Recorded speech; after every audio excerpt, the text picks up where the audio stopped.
एक deadly virus का इलाज ढूंढते ढूंढते एक साइंटिस्ट ने ऐसी खतरनाक बारिश बना दी जिसमें भीगते ही लोग दर्द से चीखते हुए मरने लगे और कुछ ही दिनों में एक के बाद एक पूरा शहर नक्शे से गायब होने लगा। ये तब की बात है जब ये सब शुरू नहीं हुआ था। डेनमार्क की एक यूनिवर्सिटी में सिमोन नाम की लड़की अपने एग्जाम के लिए जल्दी जल्दी क्लास की ओर जा रही थी। तभी अचानक उसके पिता फेडरिक वहाँ पहुँचते हैं और बिना कुछ बताए सिमोन को पकड़कर अपनी कार में बैठा लेते हैं। कार में पहले से ही सिमोन का छोटा भाई रेशमस और उसकी माँ बैठे हुए थे। फेडरिक बेहद घबराया हुआ था और बिना कुछ समझाए कार को बहुत तेज चलाने लगा। वह उन्हें जंगल के अंदर बने एक गुप्त बंकर की ओर ले जा रहा था जिसे उसकी कंपनी अपोलो ने तैयार किया था। मौसम भी तेजी से बिगड़ रहा था और लगता था कि किसी भी वक्त बारिश शुरू हो जाएगी। इसी बीच फेडरिक की तेज रफ्तार के कारण आगे कुछ गाड़ियों का एक्सीडेंट हो गया जिससे सड़क पूरी तरह ब्लॉक हो गई। लोग गुस्से में फेडरिक से बहस करने लगे लेकिन उसे किसी की परवाह नहीं थी। उसने तुरंत अपनी फैमिली को कार से उतारा और उन्हें लेकर भागते हुए जंगल के अंदर घुस गया। वहाँ पहुँचते ही आसमान से बारिश की पहली बूंदें गिरनी शुरू हो गई थी। फेडरिक ने जल्दी से अपने फिंगरप्रिंट से बंकर का लॉक खोला और सबको लेकर अंदर चला गया। अंदर पहुंचकर सिमोन और रेशमस दोनों हैरान थे कि आखिर उनके पिता उन्हें यहाँ क्यों लाए हैं। बंकर में हर जरूरत का सामान था, कई सालों तक के लिए खाना, पानी और एक खुद का एयर प्रोसेसिंग सिस्टम भी। सिमोन अपने पिता से सवाल करने ही वाली थी कि तभी फेडरिक ने प्रोटेक्टिव सूट पहना और बाहर जाने की तैयारी करने लगा। वह बस इतना कहता है, जब तक मैं वापस ना जाऊं कोई भी बंकर से बाहर नहीं जाएगा। सिमोन उसे रोकने की कोशिश करती है और सच्चाई जानना चाहती है। तब फेडरिक बताता है कि बाहर हो रही बारिश में एक बहुत खतरनाक वायरस फैल चुका है। जो भी उसके संपर्क में आता है वह कुछ ही सेकंड में दर्द से तड़प कर मर जाता है। फेडरिक ही एकमात्र व्यक्ति था जो उसका इलाज ढूंढ सकता था, इसलिए उसे तुरंत कंपनी के हेडक्वार्टर जाना था। जाते जाते वह सिमोन से कहता है कि रेशमस का खास ध्यान रखना क्योंकि आने वाले वक्त में वही सब कुछ बदल सकता है। सिमोन को अब भी कुछ समझ नहीं आया था पर फेडरिक बंकर छोड़कर चला गया। थोड़ी देर बाद सिमोन ने अपने फोन पर इंटरनेट खोला और जैसे ही खबरें देखी उसके होश उड़ गए। हर जगह मौत, तबाही और डर के दृश्य थे। लोग सड़कों पर गिर रहे थे, चिल्ला रहे थे और बारिश में तड़प कर मर रहे थे। सिमोन ने डरते हुए अपने भाई से बातें शुरू की। तभी उनकी माँ बोली कि वे लोग अभी सेफ हैं, लेकिन चाहे कुछ भी हो जाए बाहर नहीं जाना है। वे अभी बातें ही कर रहे थे कि अचानक बंकर के दरवाजे पर कोई जोर जोर से नॉक करने लगा। रेशमस को लगा कि शायद पापा लौट आए हैं। माँ ने उसे मना किया पर उसने बात नहीं मानी और बंकर का दरवाजा खोल दिया। जैसे ही दरवाजा खुला बाहर बारिश से भीगा हुआ एक आदमी गिर पड़ा। उसकी त्वचा जल रही थी और वह तड़पता हुआ रेशमस को बाहर खींचने की कोशिश करने लगा, मगर तभी रेशमस की माँ ने तुरंत रेशमस को अंदर खींच लिया और खुद उस आदमी को धक्का देते हुए बारिश में चली गई। बारिश में भीगते ही वह खुद भी इन्फेक्टेड होकर तड़पने लगी।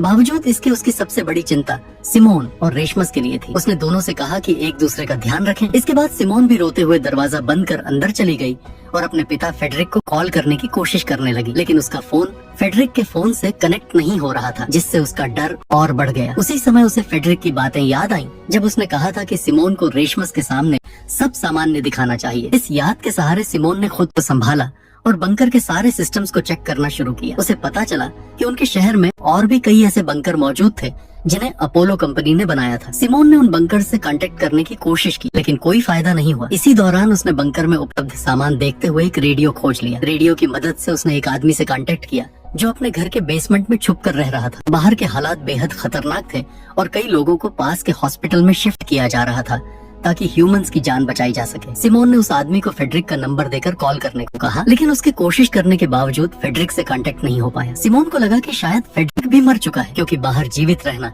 लगभग नामुमकिन था। तभी अचानक पूरे शहर में लाइट चली गई जिससे सिमोन का रेडियो कनेक्शन टूट गया और अब वह अकेले बंकर में रेशमस का ध्यान रखने लगी। एक हफ्ते बीत जाने के बाद भी जब फेडरिक वापस नहीं आया तो सिमोन ने हिम्मत करके बाहर जाने की योजना बनाई। उसने रात में पीपीई किट पहनकर बंकर के गेट तक पहुंची, लेकिन तभी उसे अपनी माँ के मरने के विजन्स दिखाई देने लगे। डरकर वह तुरंत वापस बंकर में आ गई। रेशमस भी उसे बाहर जाने नहीं देना चाहता था क्योंकि वह समझ चुका था कि बाहर का खतरा बहुत बड़ा है। इस तरह धीरे धीरे एक महीना बीत गया। इस दौरान सिमोन को कई बार रेशमस का ध्यान रखने में कठिनाई हुई, लेकिन उसने पूरी कोशिश की कि वह एक अच्छी बहन साबित हो और उसके भाई की देखभाल करे। साथ ही वह बंकर में मौजूद सभी संसाधनों और सिस्टम्स के बारे में भी सीखती थी। इसी दौरान उसे याद आया कि कुछ समय पहले रेशमस को एक अजीब सा वायरस हुआ था जिसके बारे में किसी को जानकारी नहीं थी। उस समय फेडरिक ने खुद एक एंटीडोट तैयार किया और रेशमस को दिया।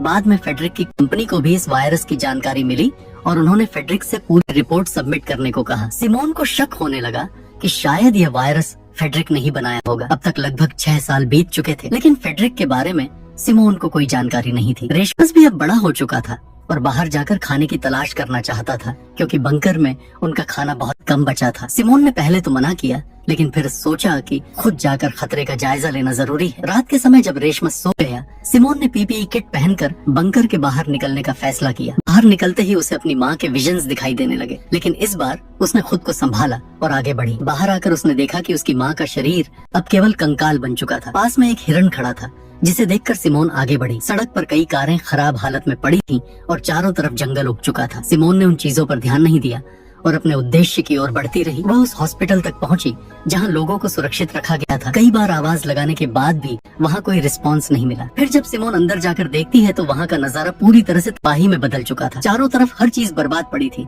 और जमीन पर जगह जगह लोगों की लाशें बिखरी हुई थी। तभी अचानक से उसके सामने एक भेड़िया आ जाता है। डर के मारे अपनी जान बचाने के लिए सिमोन पास वाले एक कमरे में जाकर छिप जाती है। कुछ देर बाद जब बाहर सब शांत हो जाता है तो वो धीरे धीरे बाहर निकलती है और वापस अपने बंकर में लौट आती है। वहाँ पहुंचकर सिमोन तुरंत रेशमस को सब कुछ बताती है कि बाहर की स्थिति पहले से कहीं ज्यादा खराब हो चुकी है। अब अगर उन्हें जिंदा रहना है तो इस जगह से निकलकर किसी और बंकर में जाना पड़ेगा, जो इसी सिटी के अंदर कहीं मौजूद है। ये सुनकर रेशमस अगले ही दिन सिमोन के साथ बाहर जाकर दूसरा बंकर ढूंढने का डिसाइड करता है। वो दोनों अगले दिन निकलने की तैयारी करके सोने चले जाते हैं, लेकिन रात में अचानक कुछ गड़बड़ होने लगती है। बंकर का ऑक्सीजन लेवल तेजी से गिरने लगता है और दोनों में से किसी को भी इसका अंदाजा नहीं होता। कुछ ही देर में सिमोन कम ऑक्सीजन की वजह से बेहोश हो जाती है, मगर किस्मत से रेशमस को सही समय पर अलार्म्स की आवाज सुनाई दे जाती है। वह तुरंत सिमोन को उठाता है और उसे लेकर जल्दी से बंकर के बाहर भागता है। अब वह दोनों बिना पीपीई किट के बाहर आ चुके थे, लेकिन हैरानी की बात ये थी कि उन्हें किसी तरह की परेशानी महसूस नहीं हो रही थी। इसका मतलब साफ था, अब वो बिना सूट के भी बाहर सरवाइव कर सकते थे। लेकिन तभी अचानक कुछ लोग उन्हें गन पॉइंट पर ले लेते हैं। असल में यही लोग थे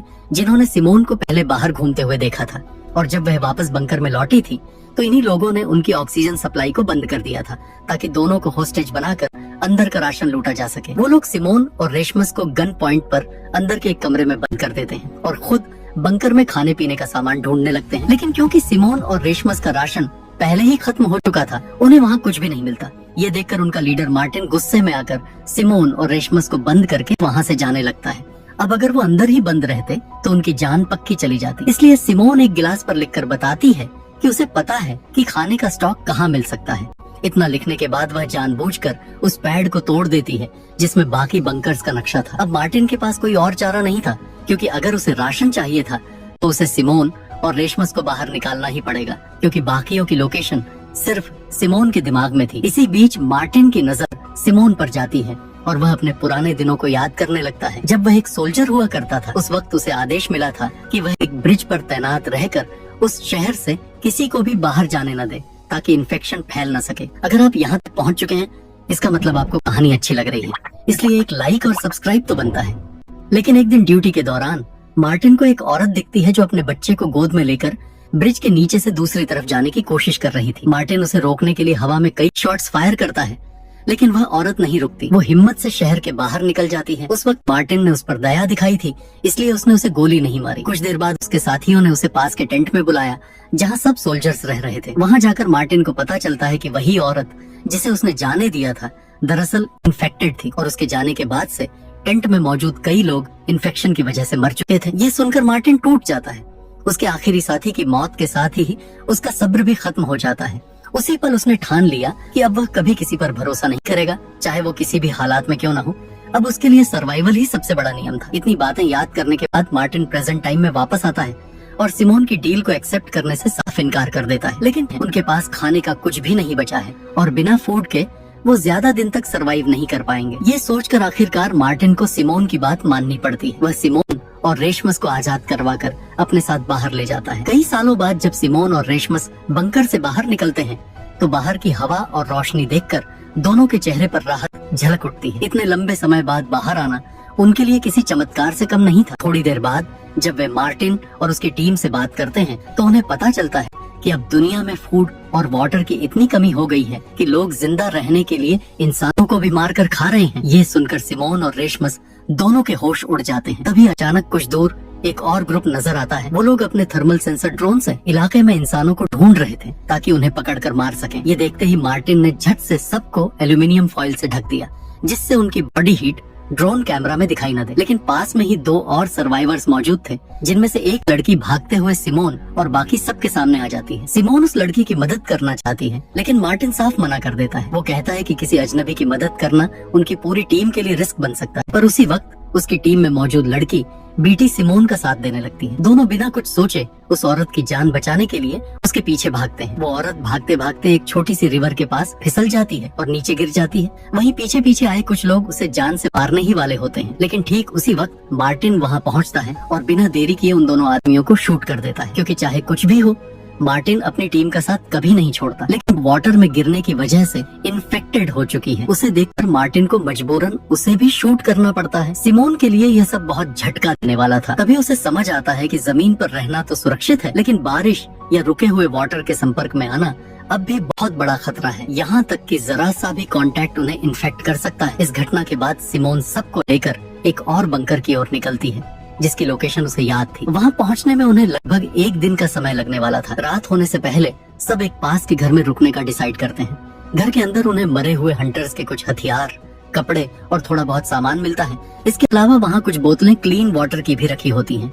ये देखकर जॉन अपनी बीमार साथी लिया को वो पानी पिलाता है। उनकी आपसी केयर देखकर सिमोन के चेहरे पर मुस्कान आ जाती है। पहले तो वो बस उनके सहारे अगले बंकर तक पहुँचना चाहती थी, लेकिन अब उसे महसूस होता है कि ये लोग बुरे नहीं हैं। धीरे धीरे सिमोन का मन सच में मार्टिन और उसकी टीम की मदद करने को तैयार होने लगता है। अगली सुबह सब सफर फिर से शुरू करते हैं। रास्ते में अचानक रेशमस का पैर एक पानी से भरे गड्ढे में चला जाता है। ये देखते ही मार्टिन तुरंत अपनी गन निकाल लेता है और उसे शूट करने वाला होता है, लेकिन तभी सिमोन बीच में आकर उसके सामने खड़ी हो जाती है और उसे रोक लेती है। वो तुरंत रेशमस का जूता उतारती है और उसकी सॉक्स चेक करती है। हैरानी की बात ये थी कि वो पूरी तरह सूखी थी। दैट मीन्स रेशमस का जूता वाटरप्रूफ था और उसे किसी भी तरह का इन्फेक्शन नहीं हुआ था। ये देखकर मार्टिन चैन की सांस लेता है और अपनी गन नीचे कर देता है। फिर वो सब मिलकर अपनी यात्रा जारी रखते हैं और आखिरकार उस दूसरे बंकर तक पहुंच जाते हैं। वहाँ सिमोन के फिंगरप्रिंट से दरवाजा खुल जाता है। अंदर का नजारा देखकर सबके चेहरे खिल उठते हैं।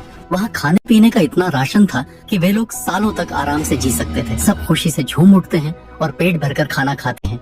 लेकिन सिमोन को अंदर कुछ बेचैनी महसूस होती है कि उसे मार्टिन और उसकी टीम पर भरोसा नहीं है। पता नहीं कब वो उसे जान से मार दे। इस बारे में जब वो सीधे मार्टिन से बात करती है तो मार्टिन उसे समझाता है कि सिमोन पिछले 6 ईयर्स से बंकर के अंदर थी, इसलिए उसे बाहर की दुनिया और लोगों के हालात के बारे में कुछ नहीं पता। मार्टिन असल में एक अच्छा इंसान था, लेकिन प्रेजेंट टाइम ऐसा था कि किसी पर भरोसा करना अब आसान नहीं था। फिर भी सिमोन ने उसकी चेतावनी को नजरअंदाज कर दिया और अंदर बंकर में चली गई। वहाँ वह देखती है कि एक फोन चार्ज हो रहा है, जिस पर उसकी और रेशमस की बचपन की फोटोज लगी थी। ये फोन असल में सिमोन के पिता फ्रेडरिक का था, जो पुराने बंकर से निकलकर इस नए बंकर में कुछ समय के लिए आए थे। सिमोन तुरंत ही रेशमस के साथ उस फोन को चेक करती है। वहाँ उसे फ्रेडरिक की एक वीडियो मिलती है, जिसमें वह बताता है कि वह स्वीडन के एक हेडक्वार्टर में इस इन्फेक्शन का क्योर या एंटीडोट बनाने के लिए जा रहा है। सिमोन के दिमाग में तुरंत विचार आता है कि उसके पिता शायद अब भी जिंदा हैं, इसलिए वह रेशमस के साथ स्वीडन के उस हेडक्वार्टर जाने का फैसला करती है। सिमोन ने ये बात मार्टिन को भी बताई और उम्मीद थी कि मार्टिन उनकी मदद करेगा, लेकिन मार्टिन साफ मना कर देता है। उसका कहना था कि बंकर में उन्हें कोई खतरा नहीं था, जबकि स्वीडन के हेडक्वार्टर तक पहुंचने के लिए उन्हें शहर के बीच से गुजरना पड़ेगा, जहां कितने हंटर्स छिपे होंगे।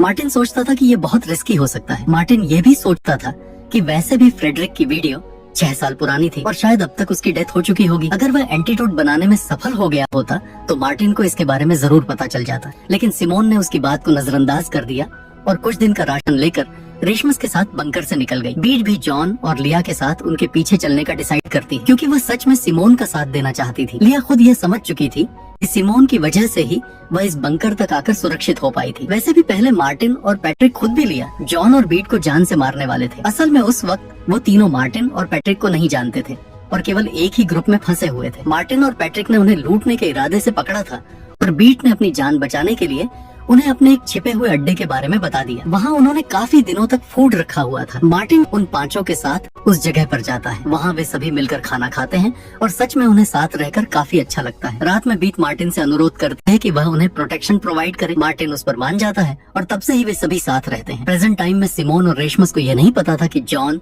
लिया और बीट उनके पीछे आ रहे थे। वे शहर के पास पहुंचते हैं। रास्ते में उन्हें एक बस दिखाई देती है जो आगे के रास्ते को ब्लॉक कर रही थी। दोनों थक चुके थे, इसलिए बस में थोड़ी देर आराम करते हैं, लेकिन थोड़ी देर बाद उन्हें बाहर कुछ लोगों की परछाई दिखाई देती है। दोनों डर से वहीं सन्न रह जाते हैं। तभी पता चलता है कि वो लोग बीट, जॉन और लिया थे। सिमोन को बहुत अच्छा लगता है और वह उन्हें बंकर में सुरक्षित रहने के लिए कहती है, लेकिन तीनों तय कर लेते हैं कि सिमोन के साथ ही रहना है। वे पास के किसी सुरक्षित स्थान पर पहुंचते हैं और खाना खाने लगते हैं, लेकिन तभी वहाँ बहुत सारे हंटर्स आ जाते हैं। उन्हें तुरंत वहाँ से निकलना पड़ता है। भागते हुए सिमोन अलग हो जाती है और रोड पर एक जाली के पास पहुँचती है जिस पर कई मिसिंग पर्सन्स के पोस्टर्स लगे हुए थे। यह देखकर सिमोन को बहुत बुरा लगता है। जाली की दूसरी तरफ वह एक छोटा बच्चा देखती है जो अकेला था। बारिश जल्दी ही शुरू होने वाली थी। अब उनके साथ क्या होगा और क्या ये सब बारिश होने से पहले किसी सेफ जगह में पहुंच भी पाएंगे या नहीं, जानने के लिए लाइक और सब्सक्राइब जरूर करें। मिलते हैं अगले वीडियो में।